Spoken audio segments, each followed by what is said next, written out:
Hi hello welcome to my channel. కేంద్రం రైతుల కోసం ఎప్పటికప్పుడు కొత్త పథకాలను తీసుకొస్తుంది. అలాగే ఉన్న పథకాల యొక్క కాలపరిమితిని కూడా పెంచుతూ ఉన్నాయి. ఇలా ఉన్న పథకాల యొక్క కాలపరిమితిని పెంచడం ద్వారా వ్యవసాయ ఉత్పత్తులను మరియు వ్యవసాయేతర ఉత్పత్తులను పెంచడమే ప్రధాన లక్ష్యంగా అయితే కేంద్రం పరిగణనలోకి తీసుకుంది. దీనికోసమని ఇప్పటికే కొన్ని పథకాలను అయితే విడుదల చేసింది. అవి రైతులకు ఆర్థికంగాను మరియు వ్యవసాయానికి సంబంధించి వ్యవసాయ ఉత్పత్తులను పెంచడానికి అయితే ఈ పథకాలను తీసుకొచ్చింది. అందులో వ్యవసాయానికి ఆర్థికంగా సహాయపడేవి పిఎం ఫసల్ బీమా యోజన మరియు పిఎం కిసాన్. ఇవి రైతుకు ఆర్థికంగా అయితే సహాయపడుతూ ఉన్నాయి. అలాగే రైతుకు వ్యవసాయ ఉత్పత్తులను పెంచడం కోసం వాటర్ యొక్క వినియోగాన్ని సంబంధించి పూర్తి వివరణ అయితే ఇస్తూ ఉన్నాయి. ఆర్గానిక్ ఫార్మింగ్ ని కూడా పెంచడం కోసం శిక్షణ ఇవ్వడం గురించి కూడా ఒక పథకాన్ని అయితే విడుదల చేసింది. అలాగే రైతుకు నిత్యం కరెంటును సరఫరా చేసి పంట దిగుబడిని పెంచడం కోసం సూర్యఘర్ యోజన కూడా విడుదల చేసింది. ఇప్పుడు పంట పొలాలకు ప్రతి ఒక్క పంట పొలానికి అంటే నీటి ఎద్దడి ఎక్కడైతే ఏర్పడుతుందో అక్కడ కూడా పంట పొలాలను పండించే విధంగా తయారు చేయడం కోసం కేంద్రం ఒక కొత్త పథకాన్ని అయితే తీసుకొచ్చింది. ఇది ఆల్రెడీ ఉన్న పథకమే, కాకపోతే ఆ పథకం యొక్క కాల పరిమితిని అయితే ఇప్పుడు పెంచి మళ్ళీ విడుదల చేయడం జరిగింది. ఆ పథకం పేరు కృషి సించాయి యోజన. ఈ పథకం ద్వారా రైతులు ప్రతి ఒక్క పంట పొలానికి అయితే నీరును అందిస్తుంది. కేంద్ర ప్రభుత్వం కోసం ఉత్తరాఖండ్లో ఉన్నటువంటి జర్మనీ ప్రాజెక్టును అప్రూవ్ చేసింది. దీనికి సంబంధించిన పూర్తి సమాచారం తెలుసుకోబోయే ముందు మీరు కనుక మన ఛానల్కి కొత్తగా వచ్చినట్లయితే వెంటనే సబ్స్క్రైబ్ చేసుకోండి. అలాగే ఈ వీడియోని చివరి వరకు చూడండి. వీడియోలో ఎక్కడైనా ఏ పార్ట్ అయినా నచ్చితే వీడియోకి లైక్ చేయడం మాత్రం మర్చిపోకండి. ఇక వీడియోలోకి వెళ్దాం.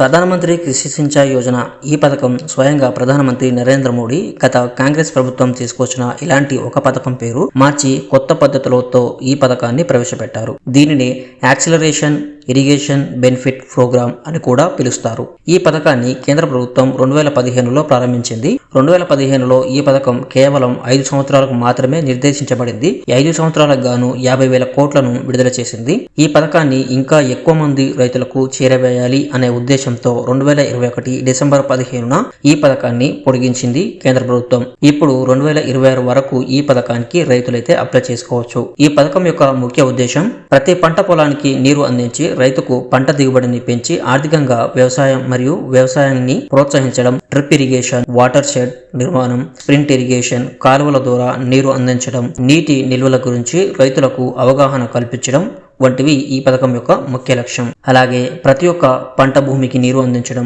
నీటిని సమర్థవంతంగా ఉపయోగించి వ్యవసాయ ఉత్పత్తిని ఉత్పాదకతను పెంచడం, జల నిర్వహణ మరియు వాటర్ షెడ్ విధానం అమలు అయ్యే విధంగా చూడడం. ఈ పథకం కింద కేంద్ర రాష్ట్ర ప్రభుత్వాలు నిధులను కేటాయించనున్నాయి. రాష్ట్రం 25% కేటాయిస్తే కేంద్రం 75% అయితే కేటాయించనుంది. తెలంగాణ మరియు ఆంధ్రప్రదేశ్ లో ఈ పథకాన్ని బిందు సిద్ధం పేరుతో అయితే విడుదల చేశారు. ఈశాన్య రాష్ట్రాలు మాత్రం 10% చెల్లిస్తే సరిపోతుంది. మిగతా 90% కేంద్రమే చెల్లిస్తుంది. ఈ పథకాన్ని కేంద్రం 2 కమిటీలుగా విభజించింది. అవి national steering committee, national executive committee. National steering కమిటీకి చైర్మన్ గా ప్రధానమంత్రి వ్యవహరిస్తారు.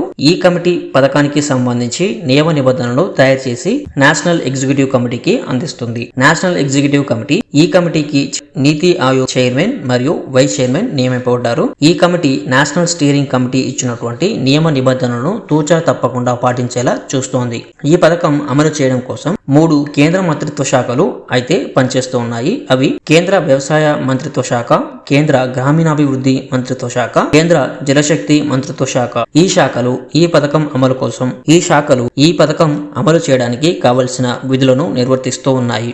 అసలు ఈ పథకం ఎలా నీటిని రైతుల వరకు తీసుకువస్తుంది? ఈ పథకం అమలు కోసం cabinet committee on economic affairs Uttarakhand లో ఉన్న జర్మనీ డ్యామ్ ని ఈ ప్రాజెక్టు కోసం అప్రూవ్ చేసింది. ఈ ప్రాజెక్టు నుండి నీటి ఎద్దడి ఏర్పడుతున్న ప్రాంతాలకు నదులు, కాలువల ద్వారా నీరు అందిస్తారు. అలాగే పంట పొలాలకు అందించే సమయంలో డ్రిప్ ఇరిగేషన్, స్ప్రింట్ ఇరిగేషన్ గురించి రైతులకు అవగాహన కల్పిస్తారు. దీని ద్వారా దాదాపు 40 నుంచి 50% వరకు నీటిని ఆదా చేయవచ్చని కేంద్రం అంచనా. ఈ పథకం కోసం కేంద్రం 2,000 కోట్లను కేటాయించింది. మిగతా నిధులు నాబార్డు ద్వారా అందించనుంది. ఈ పథకం కోసం కేంద్రం 93 కోట్ల అంచనా వేసింది. ఈ పథకంలో భాగంగా కేంద్రం ఇప్పటికే నీటి ఊట ఉన్న ప్రాంతాలను గుర్తించింది. ఆ ప్రాంతాల్లో బోరు బావుల ద్వారా నీటిని తోడి రైతులకు అందించనుంది. అలాగే బావులకు నీరు అందించడం, ఇప్పటికే ఉన్న పైప్ లైన్ల ద్వారా నీటిని అందించడంతో పాటు కొన్నిటిని రిపేర్ చేస్తున్నాయి. ఈ పథకం కింద ఈ క్రింది పథకాలు కూడా పనిచేస్తున్నాయి. అవి వాటర్ షెడ్ పథకం, సత్వ సాగునీటి ప్రయోజన పథకం, Har Khet Ko Pani, per drop more crop అనేవి ఈ పథకం కోసం పనిచేస్తూ ఉన్నాయి.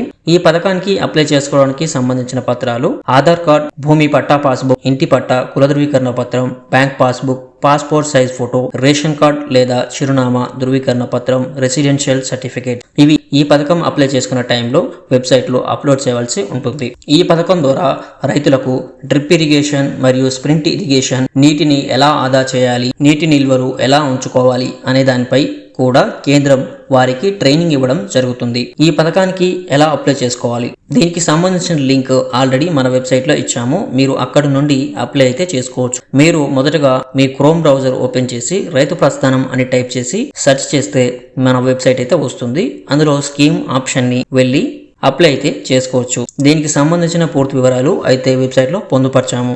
మీరు ఆన్లైన్లో అప్లై చేసిన తర్వాత మీ యొక్క అప్లికేషన్ కేంద్ర ప్రభుత్వం క్షుణ్ణంగా పరిశీలించి మీరు ఎలిజిబుల్ అయితే కేంద్ర ప్రభుత్వం మీ అప్రూవల్ తీసుకొని మీ ఇంటికి వచ్చి మీకు డ్రిప్ ఇరిగేషన్ మరియు స్ప్రింట్ ఇరిగేషన్ గురించి అవగాహన కల్పించడం జరుగుతుంది. అలాగే వాటర్ ను ఎలా పొదుపు చేయాలి అనే దాని గురించి కూడా చెప్పడం జరుగుతుంది. సో ఇది ఈ రోజు వీడియో. మీకు అర్థం అయ్యింది అని అనుకుంటున్నాను.